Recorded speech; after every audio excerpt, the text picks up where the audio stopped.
The last 12 months have been unlike any other in sports history. Now as 2020 comes to an end, a 25 sports reporter, Jack Gallen, takes us back through the ups and many downs that made it a year to remember. From start to finish, 2020 was unlike any year in Central Texas sports history. On New Year's Day, Baylor kicked off the year in its first Sugar Bowl since 1957. It would be Matt Rhule's final as the Bears head coach, ushering in the Dave Aranda era. I'd have always wanted to be a part of a program that was smart, tough, and dependable.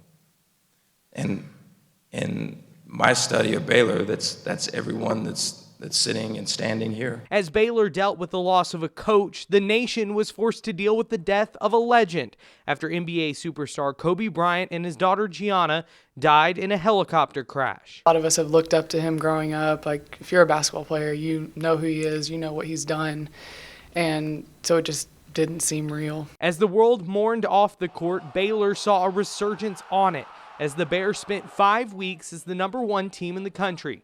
But before either the Bears or Lady Bears could leave their mark, the season unexpectedly ended. When we found out that news, I cried for a couple days, just trying to process everything. It was a lot of different emotions, so it was definitely hard. For months, the sports world was shut down. No March Madness, no Olympics. And when they finally did come back, sports looked much different. I think just wanting to be out there so bad, wanting to play so bad. When we did make a play, everybody was celebrating, everybody was having fun. So I think that was a really bright spot. As the nation dealt with the death of George Floyd, athletes across Central Texas marched for social justice. There's a lot of listening. There's a lot of listening to understand. I think all of those things are appreciating the person over the player. 2020 dealt one final blow at the end of the year as both Mart and Franklin came just 1 point shy of state titles. These kids know that they can do it, and just one play here and one play there, that it could have been a different story.